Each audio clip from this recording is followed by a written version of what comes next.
இது அவர்களை அம்பலப்படுத்துகிறது. இதுல இது திமுக கூட்டணின்னு சுருக்கி பார்க்கக்கூடிய பிரச்சனை கிடையாது. இது தமிழ்நாட்டினுடைய பிரச்சனை. ஏற்கனவே பார்க்கிறோம், ஒன்றிய அரசுல இருந்து நமக்கு வரக்கூடிய நிதி பகிர்வு வர மறுக்கிறது. பேரிடர் நிவாரண நிதி மற்ற மாநிலங்களுக்கு கொடுக்கறாங்க, தமிழ்நாட்டுக்கு தென்னிந்திய மாநிலங்களுக்கு தர மறுக்கிறாங்க. அதுபோல கல்வி இன்னைக்கு கல்வியின் மாநில பட்டியலில் இருந்த கல்வியை ஒவ்வொன்றா இன்னைக்கு அவங்க எடுத்துட்டு போறாங்க.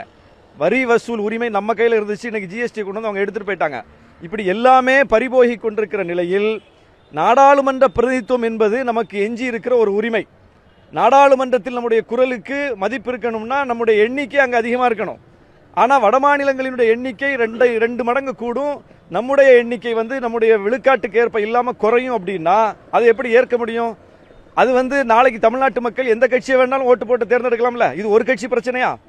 நாளைக்கு எந்த கட்சியை வேணாலும் ஓட்டு போட்டு மக்கள் தேர்ந்தெடுக்கக்கூடிய வாய்ப்பு இருக்கு என்னும் போது எண்ணிக்கை குறைந்தால் அது எல்லா கட்சிக்கும் தானே இழப்பு. அது திமுக கூட்டணிக்கு மட்டுமா இழப்பு? அது திமுக சார்ந்த பிரச்சனையா? அது விசிக சார்ந்த பிரச்சனையா? அப்ப தொகுதி எண்ணிக்கை குறைகிறது என்றால் நம்முடைய விழுக்காட்டுக்கு ஏற்ப அந்த எண்ணிக்கை நமக்கு கிடைக்கலன்னா அது ஒட்டுமொத்த மாநிலத்தினுடைய பிரச்சனை. இதை புரிந்து கொண்டு அதிமுகவும் சரி தாவேகாவும் சரி களத்துக்கு வரணும். அவங்க இதனால பிஜேபியை எதிர்க்க வேண்டி வருமோன்னு அச்சப்பட தேவையில்லை. இதுல பிஜேபி எதிர்க்கலைன்னா, பிஜேபி கொண்டு வரக்கூடிய இந்த சட்டத்தை எதிர்க்கலைன்னா நீங்க கட்சி நடத்த முடியாது. தமிழ்நாட்டு மக்கள் உங்களை வீட்டுக்கு அனுப்பி விடுவார்கள். இதை பார்த்துக்கிட்டே இருங்க. அதிமுக ஏன் இன்னைக்கு இந்த நிலைமையை சந்திச்சிருக்கு, பின்னடைவை சந்திச்சிருக்கு? இது போன்ற மாநில உரிமை சார்ந்த விஷயங்கள் அவங்க விட்டு கொடுத்ததுனால தான், பாஜக நீட் நடத்தின கையெழுத்து போட்டதுனால தான் அதிமுக மக்கள் கைவிட்டு விட்டார்கள். எனவே உங்கள் கட்சி வாழ வேண்டும் என்றால் கூட இந்த பிரச்சனையில, உயிரோட்டமான பிரச்சனையில, உயிர்நாடி பிரச்சனையில, தீப்பற்றி எரிகிற பிரச்சனையில நீங்க ஒரு நிலைப்பாட்டை எடுங்க. இது ரொம்ப முக்கியம். இல்லை என்றால் தமிழ்நாட்டு மக்கள் நிரந்தரமாக உங்களை அப்புறப்படுத்துவார்கள்.